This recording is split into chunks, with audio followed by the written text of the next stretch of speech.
Nanti ngelawan biar enak. Isi chat tak wajar pada suami Norma Risma, ibu kandung mengelak. Kecurigaan Norma Risma baca chat ibu kandungnya dengan suami. Norma Risma baru-baru ini curhat soal perselingkuhan suaminya, R dengan ibu kandungnya.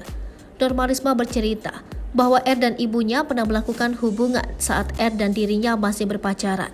Meski begitu, ibu Norma Risma tidak mengakuinya. Sebelumnya Norma Risma bercerita pernah memergoki chat WhatsApp R dan ibunya yang mengarah pada hubungan tak wajar pada tahun 2020. Dalam podcast itu, Norma Risma menceritakan dirinya pertama kali curiga dengan hubungan R dan ibunya pada tahun 2020 setelah membaca chat di handphone milik R. Saat itu Norma Risma dan R masih berpacaran. Norma Risma membacakan isi chat ibunya dan R yang isinya, "Nanti ngelawan geh biar enak gitu, jangan diam aja." Setelah menemukan chat tersebut, Norma Risma syok, namun ia tetap melanjutkan membaca percakapan R dan ibunya. Ia lalu menemukan chat WhatsApp R pada ibu Norma Risma yang mengarah pada hal tak wajar. Norma Risma bercerita R saat itu mengirim pesan sedang apa pada ibu Norma Risma. Si ibu menjawab, baru selesai mandi lagi pakai baju. Kemudian R meminta video call kepada ibu Norma Risma, namun saat itu ia tidak mengetahui apakah keduanya melakukan video call atau tidak. Norma Risma langsung marah pada R dan bertanya apa maksud dari chatnya tersebut. Pertengkaran itu terjadi saat R berada di rumah Norma Risma. R sempat berkilah dan merebut handphonenya dari Norma Risma, kemudian menghapus chatnya dengan ibu Norma Risma.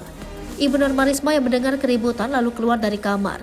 Ia menjelaskan pada putrinya bahwa ia hanya salah paham dengan chat tersebut. Merasa ada yang tidak beres, Norma Risma berusaha mencari bukti untuk memberitahu ayahnya. Norma Risma akhirnya menemukan kesempatan mencari barang bukti saat ia datang ke rumah untuk menjenguknya yang sedang sakit. Saat itu, Norma Risma meminjam handphone R untuk mencari bukti chat antara R dan ibunya, namun ia tidak menemukan apa-apa. Ia lalu berinisiatif membuka aplikasi pesan SMS biasa. Norma Risma mendapati ada pesan dari ibunya yang belum dibaca. Isi pesan tersebut intinya, R memang berhubungan. Yang bikin kaget adalah R dan ibunya berhubungan pada siang hari saat bulan puasa. Norma Risma langsung mengirimkan tangkapan layar dari SMS itu ke handphonenya. Ia lalu menunjukkan chat itu kepada bapaknya. Setelah mengetahui bukti chat itu, ayah Norma Risma kemudian ingin mempertemukan ibu Norma Risma dan R untuk menanyakan kebenarannya. Norma Risma saat itu berkumpul dengan R. Ibu Norma Risma dan ayahnya di rumah. Ketika ayah bertanya, ibu Norma Risma tidak mengakui hal itu. Ibu Norma Risma menjelaskan kalau itu hanyalah salah ketik. Kini suami yang selingkuh dengan ibu mertua berakhir dengan perceraian. Namun tidak hanya Norma Risma saja yang memutuskan untuk bercerai dari suaminya itu. Sang ayah juga memutuskan untuk menceraikan ibunya yang telah berselingkuh. Saat Norma Risma memilih untuk bercerai dari suaminya, sang ayah mengaku sangat bersyukur.